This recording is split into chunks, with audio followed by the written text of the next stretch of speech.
जय श्री कृष्णा। नमस्कार दोस्तों, मैं आपका मित्र सांवर चौधरी एक बार फिर से आप सभी मित्रों का आपके अपने YouTube चैनल सांवरिया ऑफिशियल पर हार्दिक स्वागत करता हूं। दोस्तों, वीडियोज़ की इस श्रृंखला में हम महाभारत के कुछ आदर्श पात्रों के बारे में चर्चा कर रहे हैं। इससे पूर्व के वीडियो में हमने देखा कि कौन थे पितामह भीष्म और क्या थी उनकी प्रतिज्ञा। दोस्तों, अधूरा ज्ञान किसी काम का नहीं होता, इसलिए इस वीडियो को आखिर तक जरूर देखें ताकि श्रीमद् भगवत गीता जी में जो आदर्श पात्र हुए हैं उनके बारे में आपको विस्तार से जानकारी मिल सके।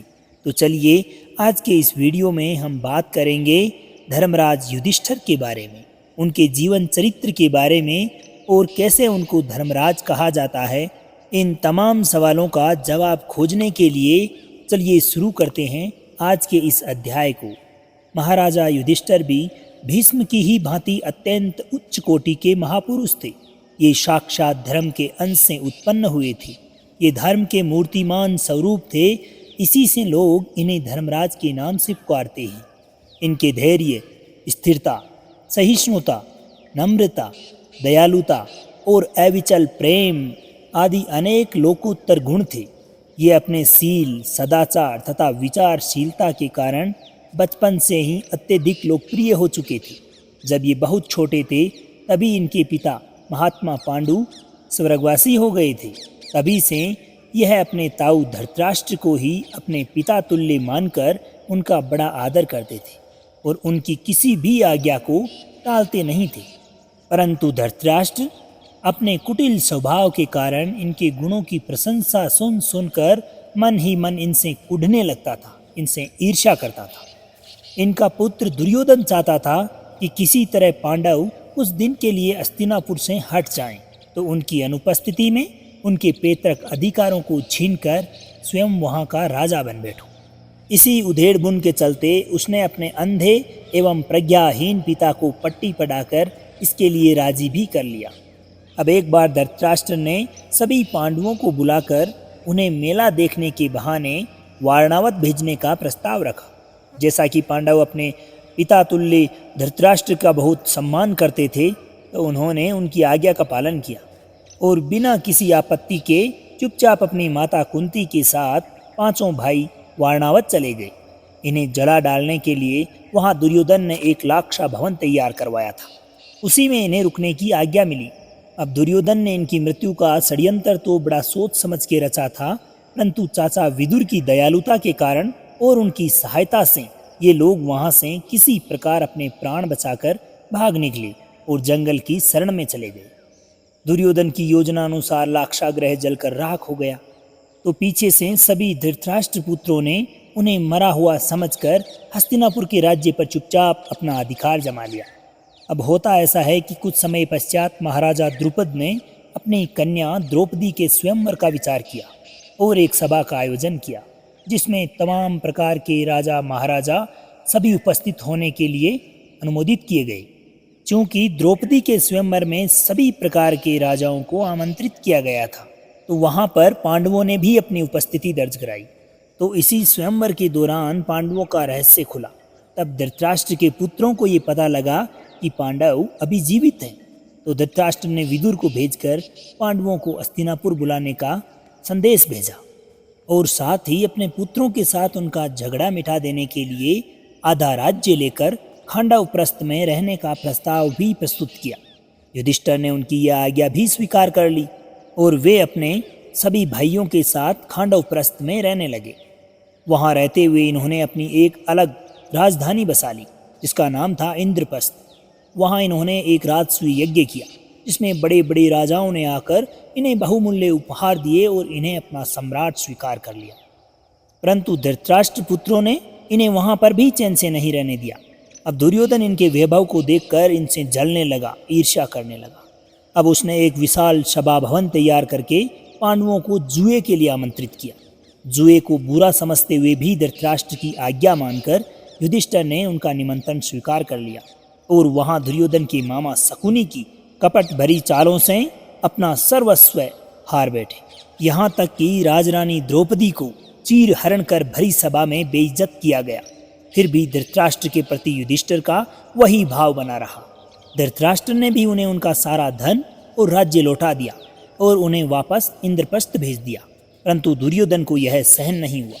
उसने धृतराष्ट्र को समझा बुझाकर इस बात के लिए राजी किया कि पांडवों को दूत भेजकर फिर से बुलाया जाए और उनके वनवास की शर्त पर पुनः जुआ खेला जाए। युधिष्ठिर जुए का दुष्परिणाम एक बार देख चुके थे तथा कौरवों की नियति का भी उन्हें अच्छी तरह आभास था। फिर भी अपने ताऊ की आज्ञा को वे न टालते हुए अब की बार युधिष्ठिर भी हारे और फलतः उन्हें सब कुछ छोड़कर अपने भाइयों के साथ राजरानी द्रौपदी के साथ 12 वर्ष के वनवास तथा 1 वर्ष के अज्ञातवास के लिए जाना पड़ा। अब पिता की आज्ञा पालन रूप धर्म के निर्वाह के लिए उन्होंने सब कुछ चुपचाप सह लिया। धन्य है पितृभक्त। महाराज युधिष्ठिर बड़े ही धर्म भीरु और सहनशील थे। वे सब प्रकार की हानि सह सकते थे, परंतु धर्म की हानि उन्हें किसी भी शर्त में मंजूर नहीं थी। प्रथम बार जुए में जब वे अपने चारों भाइयों तथा अपने आप को द्रौपदी तक को हार गए और कौरव पक्ष के लोग भरी सभा में द्रौपदी का तिरस्कार करने लगे, उस समय भी धर्मपात से बंधे रहने के कारण उन्होंने चूं तक नहीं की और चुपचाप सब कुछ सह लिया। कोई सामान्य मनुष्य भी अपनी आंखों के सामने अपनी स्त्री का इस प्रकार से दुर्दशा होते नहीं देख सकता। ऐसा घटित होने पर उनके अन्य भाइयों के क्रोध की सीमा नहीं रही, परंतु अपने बड़े भाई के भय से उन्होंने कुछ नहीं बोला और जी मसोस कर रह गए। अगर ये लोग चाहते तो बलपूर्वक उस अमानुषी अत्याचार को रोक सकते थे, परंतु ये सोचकर कि धर्मराज द्रौपदी को स्वेच्छा से दांव पर रखकर हार गए, ये लोग चुप रहे। जिस द्रौपदी को इनके सामने कोई आंख उठाकर देख तक नहीं लेता था, उसी के प्राणों से हाथ धोने पड़ते। उसी द्रौपदी की दुर्दशा इन्होंने अपने आंखों के सामने देखकर भी उसका प्रतिकार नहीं किया। युधिष्ठिर ये भी जानते थे कि शकुनी ने उन्हें कपटपूर्वक जीता है, फिर भी उन्होंने अपनी ओर से धर्म का त्याग करना उचित नहीं समझा। उन्होंने सब कुछ सहकर सत्य और धर्म की रक्षा की। धर्म, प्रेम और सहनशीलता का इससे बड़ा उदाहरण इस जगत में तो कोई हो नहीं सकता। जब पांडव लोग दूसरी बार भी जुए में हार गए और वन में जाने लगे, उस समय हस्तिनापुर की प्रजा को बड़ा दुख हुआ। सब लोग कौरवों को कोसने लगे और नगरवासी बहुत बड़ी संख्या में घर परिवार को छोड़कर इन्हीं के संग चलने के लिए इनके पीछे हो लिए। उस समय भी धर्मराज ने कौरवों के विरुद्ध एक शब्द तक नहीं कहा और सब लोगों को समझा बुझाकर किसी प्रकार वापस लौटाया। इसके उपरांत भी कई ब्राह्मण जबरदस्ती इनके साथ हो लिए। उस समय धर्मराज को ये चिंता हुई कि इतने ब्राह्मण मेरे साथ चल रहे हैं, इनकी भोजन की व्यवस्था कैसे होगी। देखो, ऐसे समय में भी इन्हें अपने कष्टों की तनिक भी परवाह नहीं थी, परंतु ये दूसरों का कष्ट देखकर यह सह नहीं सकते थे। अंत में इन्होंने भगवान सूर्य की आराधना करके उनसे एक ऐसा पात्र प्राप्त किया जिसमें पकाया हुआ थोड़ा सा भी भोजन अक्षय हो जाता है, यानी कि खत्म नहीं होता। उसी पात्र से ये वन में रहते हुए भी अतिथि ब्राह्मणों को भोजन कराकर पीछे स्वयं भोजन करते। वनवास के दुष्कर कष्टों को भोगते हुए भी इन्होंने आतिथ्य धर्म का अथोचित पालन किया। महाराज युधिष्ठिर इसी धर्म प्रेम से आकर्षित होकर बड़े बड़े महर्षि इनके वनवास के समय इनके पास आकर रहते और यज्ञ आदि नाना प्रकार के धर्म अनुष्ठान करते। महाराजा युधिष्ठिर अजात शत्रु के नाम से भी प्रसिद्ध थे। उनका वास्तव में किसी के साथ बैर नहीं था। शत्रुओं के प्रति भी उनके हृदय में सदा सद्भाव ही रहता था। शत्रु भी उनकी दृष्टि में सेवा और सहानुभूति के ही पात्र थे। अपकार करने वालों का भी इन्होंने उपकार ही किया। यही तो संत का सबसे बड़ा लक्षण है। उमा संत कई यही बड़ाई, मंद करत जो करई भलाई। गोस्वामी तुलसीदास जी की ये उक्ति महाराजा युधिष्ठिर में पूरी तरह से चरितार्थ होती थी। एक बार की बात है, जब पांडव द्वैत वन में थे। घोष यात्रा के बहाने राजा दुर्योधन अपने मंत्रियों, भाइयों, रानी वास की स्त्रियों तथा बहुत बड़ी सेना को साथ में लेकर वनवासी पांडवों को अपने वैभव से जलाने के पापपूर्व उद्देश्य के साथ उसी जल में जा पहुंचा। वहां जलक्रीड़ा के विचार से वह उस सरोवर के तट पर पहुंचा जहां महाराजा युधिष्ठिर कुटी बनाकर रहते थे। अब सरोवर को गंधर्वों ने पहले से ही घेर रखा था। उनके साथ दुर्योधन की मुठभेड़ हो गई। बस दोनों ओर से बड़ा भीषण और रोमांचकारी युद्ध छिड़ गया।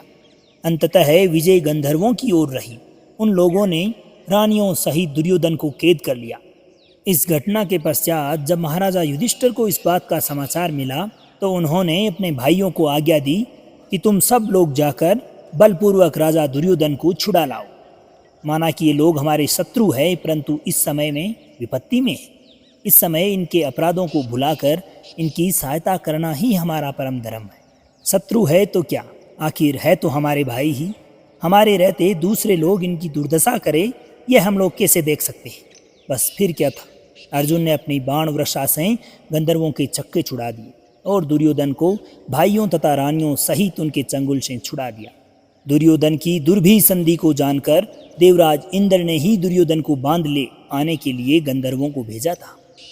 अब ऐसे में महाराजा युधिष्ठिर के विशाल हृदय को देखकर सब लोग दंग रह गए। धन्य है अजात शत्रुता। एक समय की बात है, द्रौपदी को आश्रम में अकेली छोड़कर पांडव वन में चले गए थे। पीछे से दुर्योधन का बहनोई सिंधुराज जयद्रथ उधर आ निकला। द्रौपदी के अनुपम स्वरूप को देखकर उसका मन बिगड़ गया। उसने द्रौपदी के सामने अपने पाप पूर्व प्रस्ताव रखा, किंतु द्रौपदी ने तिरस्कार पूर्वक ठुकरा दिया। अब ऐसा करने पर उसने द्रौपदी को बलपूर्वक जबरदस्ती खींचकर अपने रथ पर बिठाया और वहां से ले भागा। अब पीछे से पांडवों को जब जयद्रथ के इस प्रकार के गलत आचरण का पता चला तो उन्होंने उसका पीछा किया और थोड़ी ही देर में उसे जा दबाया और पांडवों ने बात की बात में उसकी सारी सेना को तहस नहस कर डाला। पापी जयद्रथ ने भयभीत होकर द्रौपदी को रथ से नीचे उतार दिया और स्वयं अपने प्राण बचाते हुए वहां से भाग निकला। भीमसेन ने उसका पीछा किया और थोड़ी ही देर में उसे पकड़कर धर्मराज युधिष्ठिर के सामने ला उपस्थित किया। अब धर्मराज युधिष्ठिर ने उसे अपना संबंधी समझकर दयापूर्वक छोड़ दिया और इस प्रकार अपनी अद्भुत क्षमाशीलता एवं दयालुता का परिचय प्रस्तुत किया। महाराजा युधिष्ठिर बड़े भारी विद्वान, नीतिज्ञ और धर्मज्ञ तो थे ही, उनमें समता भी अद्भुत थी। एक समय की बात है, जब वन में पांडव लोग रहते थे, वहाँ पर एक ब्राह्मण के अरणी सहित मंथन काष्ठ से, जो किसी वृक्ष की शाखा पर टंगा हुआ था, एक हिरण अपना सींग खुजलाने लगा। यह काष्ठ उसके सींग में फंस गई। हिरण उसे लेकर भागा। अब मंथन काष्ठ के न रहने से अग्निहोत्र में बाधा आती देख ब्राह्मण पांडवों के पास आया और उसने ये मंथन काष्ठ ला देने की प्रार्थना की। धर्मराज युधिष्ठिर अपने चारों भाइयों को साथ में लेकर मृग के पीछे निकल गए, परंतु वह देखते ही देखते उनकी आंखों के सामने से ओझल हो गया। पांडव बहुत थक चुके थे, प्यास उन्हें अलग से सता रही थी। अब धर्मराज की आज्ञा पाकर नकुल पानी की तलाश में निकल पड़े। थोड़ी ही दूर चलने पर उन्हें एक सुंदर जलाशय मिला। उसके समीप जाकर ज्यों ही वे जल लेने के लिए नीचे झुके कि उन्हें एक आकाशवाणी सुनाई दी, पहले मेरे प्रश्नों का उत्तर दो, तब जल मिलेगा। परंतु नकुल को बड़ी प्यास लगी थी। उन्होंने आकाशवाणी की कोई परवाह नहीं की। फलतः पानी पीते ही वे निर्जीव होकर जमीन पर लौट गए। अब काफ़ी समय बीत जाने के पश्चात जब नकुल नहीं आया तो धर्मराज ने क्रमशः सहदेव, अर्जुन और भीम को भी भेजा, परंतु उन तीनों का भी वही हाल हुआ। अंत में धर्मराज स्वयं उस तालाब पर पहुँचे। उन्होंने भी वही आवाज़ सुनी और साथ ही अपने चारों भाइयों को निश्चेष्ट होकर जमीन पर गिरे देखा। इतने में ही उन्हें एक विशाल का यक्ष दिखाई पड़ा। उसने युधिष्ठिर को बतलाया कि मेरे प्रश्नों का उत्तर दिए बिना जल पीने के कारण तुम्हारे भाइयों की ये दशा हुई है। यदि तुम भी ऐसे ही अनधिकार चेष्टा करोगे तो मारे जाओगे। युधिष्ठिर उसके प्रश्नों का उत्तर देने को तैयार हो गए। अब यक्ष ने जो जो प्रश्न युधिष्ठिर से किए उन सब का समुचित उत्तर देकर युधिष्ठिर ने यक्ष का अच्छी तरह से समाधान कर दिया। इसके उत्तरों से प्रसन्न होकर यक्ष बोला, हे राजन, अपने भाइयों में से जिस किसी को भी तुम जिंदा करना चाहते हो उसे मैं जीवित कर दूंगा। अब ऐसे में धर्मराज ने नकुल को जीवित देखना चाहा। यक्ष ने कारण पूछा तो धर्मराज ने बताया कि मेरे पिता के 2 भार्याएं थीं, कुंती और माद्री। मेरी दृष्टि में वे दोनों समान हैं। मैं चाहता हूँ कि वे दोनों पुत्रवती बनी रहे। कुंती का पुत्र तो मैं मौजूद हूँ ही, मैं चाहता हूँ कि माद्री का भी एक पुत्र बना रहे। इसलिए मैंने भीम और अर्जुन को छोड़कर उसे जिंदा करने की प्रार्थना की है। युधिष्ठिर की बुद्धिमता और धर्मत्ता की परीक्षा के लिए स्वयं धर्म ने ये लीला रची थी। उनकी इस अद्भुत क्षमता को देखकर वे अत्यंत प्रसन्न हुए और उन्होंने अपना परिचय देते हुए उसके चारों भाइयों को जिंदा कर दिया। धर्म ने उन्हें यह भी कहा कि मैं ही मृग बनकर उस ब्राह्मण के मंथन काष्ठ को ले गया था। लो, ये मंथन काष्ठ तुम्हारे सामने है। धर्म के आग्रह करने पर युधिष्ठिर ने वो मंथन काष्ठ लिया और उस ब्राह्मण को जाकर दे दिया। युधिष्ठिर जैसे सदाचार संपन्न थे वैसे ही विनय भी थे। वे समयोचित व्यवहार करने में बड़े कुशल थे। गुरुजनों की मान मर्यादा का सदैव ध्यान रखते थे। कठिन से कठिन समय में भी वे शिष्टाचार की मर्यादा को कभी नहीं भूलते थे। महाभारत युद्ध के आरंभ में जब दोनों ओर की सेनाएं युद्ध के लिए सन्नद्ध खड़ी थी, उस समय उन्होंने सबसे पहले शत्रु सेना के बीच जाकर पितामह भीष्म, आचार्य द्रोण और कृपाचार्य तथा मामा शल्य के चरणों में प्रणाम किया और आशीर्वाद मांगा। उनके इस प्रकार के विनयपूर्ण एवं शिष्ट जनोचित व्यवहार से वे सभी गुरुजन बड़े प्रसन्न हुए और उनकी हृदय से विजय कामना की। और इन चारों ने अन्यायी कौरवों की ओर से लड़ने के लिए अपने आप को बाध्य होने पर दुख प्रकट किया और इसे अपनी कमजोरी बताई। स्वयं भगवान श्री कृष्ण ने युधिष्ठिर के इस आदर्श व्यवहार का अनुमोदन किया। युधिष्ठिर की सत्यवादिता तो जगत विख्यात थी। सब कोई जानते थे कि युधिष्ठिर भय अथवा लोभवश कभी असत्य नहीं बोलते। उनकी सत्यवादिता का ही ये फल था कि उनके रथ के पहिए सदैव पृथ्वी से 4 उंगल ऊंचे रहा करते थे। जीवन में केवल एक बार उन्होंने असत्य भाषण किया। उन्होंने द्रोणाचार्य के सामने अश्वत्थामा हाथी के मारे जाने के बहाने झूठ मूठ ये कह दिया कि अश्वत्थामा मारा गया। इसी एक बार की सत्यच्युति के फलस्वरूप इनके रथ के पहिए पृथ्वी से सटकर चलने लगे और इन्हें मुहूर्त भर के लिए कल्पित नरक का दृश्य भी देखना पड़ा। युधिष्ठिर की उदारता भी अलौकिक थी।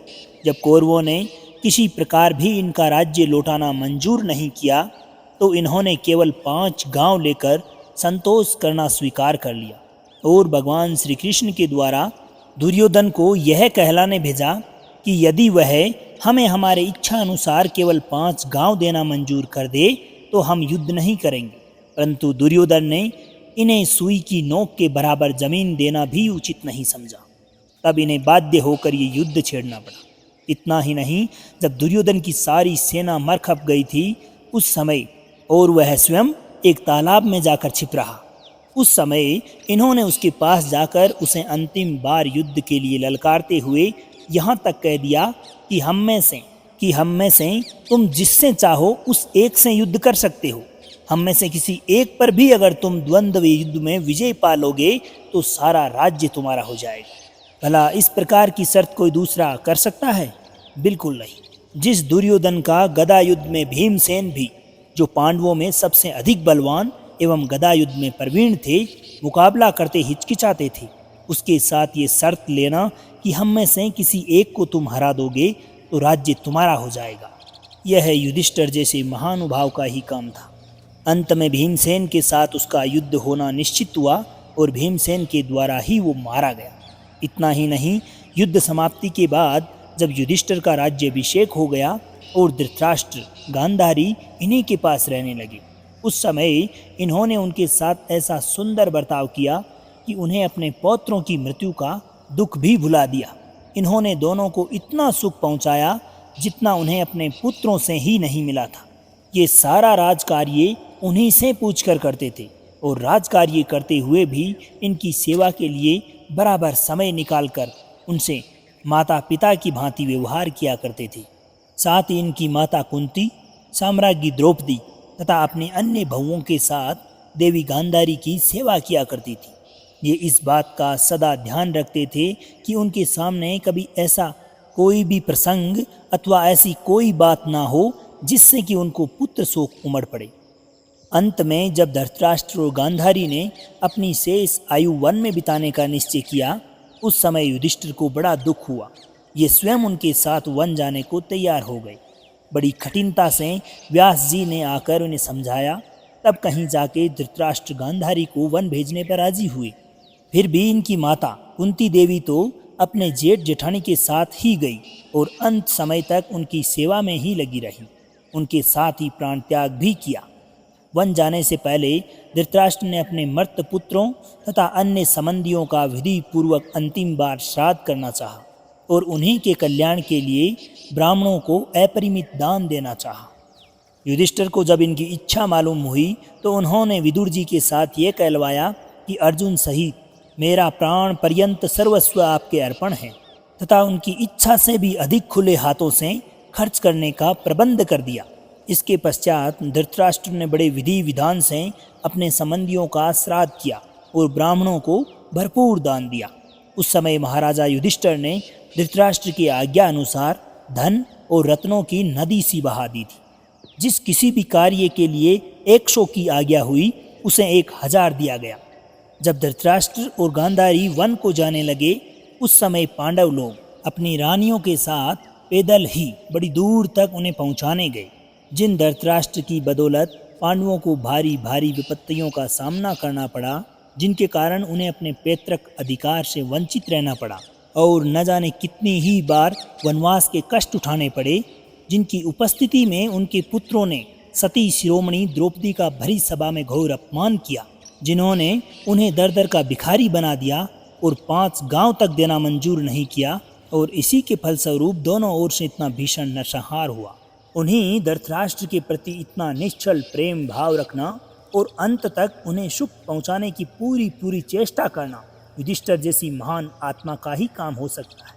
अपने दुश्मन के प्रति ऐसा सद्व्यवहार जगत के इतिहास में कम ही देखने को मिलेगा दोस्तों। महाराज युधिष्ठिर की शरणागत वत्सलता तथा प्रेम तो और भी विलक्षण था। भगवान श्री कृष्ण के परम धाम गमन तथा यादवों के संहार की बात जब इन्होंने सुनी तो इन्हें बहुत दुख हुआ।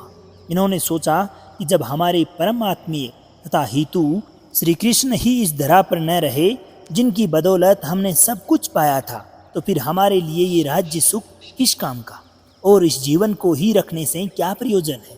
भगवान श्री कृष्ण की बात तो अलग रही, वे तो पांडवों के ही जीवन प्राण एवं सर्वस्व ही थे। उनके ऊपर तो उनका सब कुछ निर्भर था। कौरवों के विनाश पर भी इन्हें इतना दुख हुआ था कि विजय तथा राज्य प्राप्ति के उपलक्ष्य में हर्ष मनाए जाने के बदले में वे सब कुछ छोड़कर वन जाने को तैयार हो गए थे। ऐसी स्थिति में बड़ी कठिनता से भगवान श्री कृष्ण तथा महर्षि व्यास आदि ने इन्हें समझा बुझाकर राज्याभिषेक के लिए तैयार किया था। भीष्म पितामह ने भी धर्म का उपदेश देकर इनका शोक दूर करने की चेष्टा की तथा भीष्म जी की आज्ञा पाकर इन्होंने राज्य भी किया, परंतु स्वजन वध से होने वाली ग्लानि इनके चित्त से सर्वथा दूर कभी नहीं हुई। अब श्री कृष्ण के परम धाम गमन की बात सुनकर तो इन्होंने वन जाने का दृढ़ निश्चय ही कर लिया और अर्जुन के पौत्र कुमार परीक्षित को राजगद्दी पर बिठाकर तथा कृपाचार्य तथा धृतराष्ट्र पुत्र युयुत्सु को उनकी देखभाल में नियुक्त कर वे अपने चारों भाइयों तथा द्रौपदी को साथ लेकर हस्तिनापुर से चल पड़े। पृथ्वी प्रदक्षिणा के उद्देश्य से कई देशों में घूमते हुए वे हिमालय को पार कर मेरू पर्वत की ओर बढ़ रहे थे। तभी रास्ते में देवी द्रौपदी तथा इनके चारों भाई एक एक करके क्रमशः गिरते गए। इनके गिरने की भी परवाह न कर युधिष्ठिर आगे बढ़ते गए। इतने में ही स्वयं देवराज इंद्र रथ पर चढ़कर इन्हें लेने के लिए आए और इन्हें रथ पर चढ़ जाने को कहा। युधिष्ठिर ने अपने भाइयों तथा पति प्राणा देवी द्रौपदी के बिना अकेले रथ पर बैठना स्वीकार नहीं किया।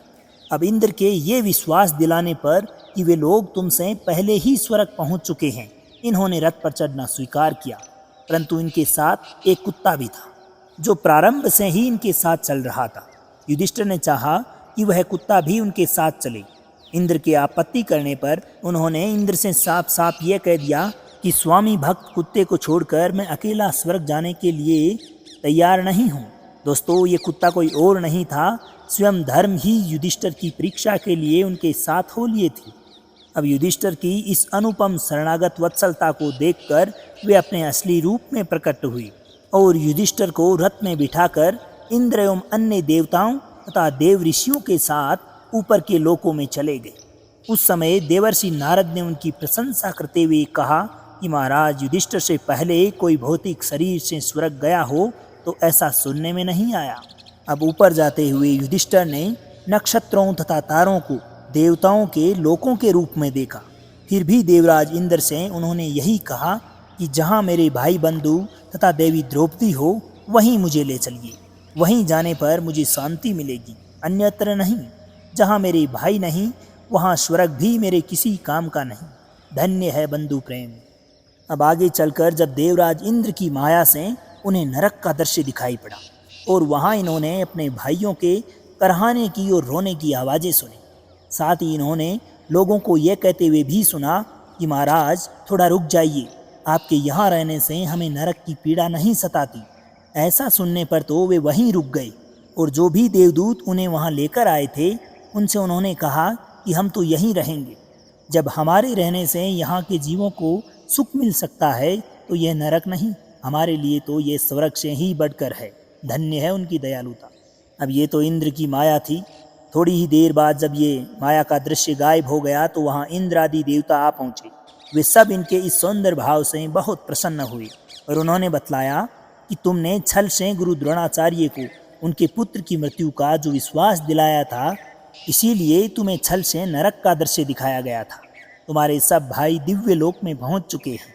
उनके बाद युधिष्ठिर भगवान के परम धाम में गए और वहां उन्होंने भगवान श्री कृष्ण के उसी रूप में दर्शन किए जिस रूप में वे पहले उन्हें मृत्यु लोक में देखते आए थे। अब वहीं भगवान श्री कृष्ण की परिचर्या करते हुए अर्जुन को भी देखा। अपने भाइयों तथा देवी द्रौपदी को भी उन्होंने दूसरे दूसरे स्थानों में देखा और ये सब दृश्य देखने के पश्चात अंत में वे अपने पिता धर्म के शरीर में प्रविष्ट हो गए। तो दोस्तों, इस प्रकार धर्मराज युधिष्ठिर ने अपने धर्म के बल से दुर्लभ गति पाई। युधिष्ठिर की पवित्रता का ऐसा अद्भुत प्रभाव था कि वे जहाँ पे भी जाते थे वहाँ का वातावरण अत्यंत पवित्र हो जाता था। जिस समय पांडव अज्ञात रूप में राजा विराट के यहाँ रह रहे थे, उस समय कौरवों ने इनका पता लगाना चाहा। उसी प्रसंग में भीष्म पितामह ने, जो पांडवों के प्रभाव को भली भांति जानते थे, उन्हें बतलाया कि राजा युधिष्ठिर जिस नगर में या जिस राष्ट्र में होंगे, वहाँ की जनता भी दानशील, प्रियवादिनी, जितेंद्रिय एवं लज्जाशील होगी। जहाँ वे रहते होंगे वहाँ के लोग संयमी, सत्यपरायण तथा धर्म में तत्पर होंगे। उनमें ईर्ष्या, अभिमान, मत्सर आदि दोष नहीं होंगे। वहाँ हर समय वेद ध्वनि होती होगी, यज्ञ होते होंगे, ठीक समय पर वर्षा होती होंगी। वहाँ की भूमि धनधान्यपूर्ण तथा सब प्रकार के भयों से, उपद्रवियों से शून्य होगी। वहाँ पर गायें अत्यधिक मात्रा में और हष्टपुष्ट मिलेगी, इत्यादि इत्यादि। यही नहीं, हम थोड़े समय पहले ये जान चुके हैं कि उनकी सन्निधि से नरक के प्राणियों तक को सुख शांति मिलती थी। राजा नहुष ने, जिन्हें महर्षि अगस्त्य के श्राप से अजगर योनि प्राप्त हुई थी और जिन्होंने उसी रूप से भीमसेन को अपने चंगुल में फंसा लिया था, युधिष्ठिर के दर्शन तथा उनके साथ संभाषण करने मात्र से अजगर की योनि से हमेशा हमेशा के लिए छुटकारा मिलकर पुनः स्वर्ग प्राप्ति हुई। ऐसे पुण्य श्लोक महाराज युधिष्ठिर के चरित्र का जितना भी हम मनन करें उतने ही पवित्र होते जाएं। धर्मो विवर्धति युधिष्ठिर कीर्तने। तो दोस्तों, ये था धर्मराज युधिष्ठिर का चरित्र।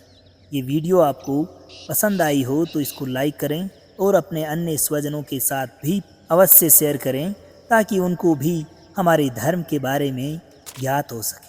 तो दोस्तों, अब आज्ञा दीजिए आपके मित्र सांवर चौधरी को। मिलते हैं महाभारत के अन्य किसी आदर्श पात्र के जीवन चरित्र के साथ। तब तक के लिए खुश रहिए, मुस्कुराते रहिए, जीवन में आगे बढ़ते रहिए और प्रेम से बोलिए श्री राधे राधे।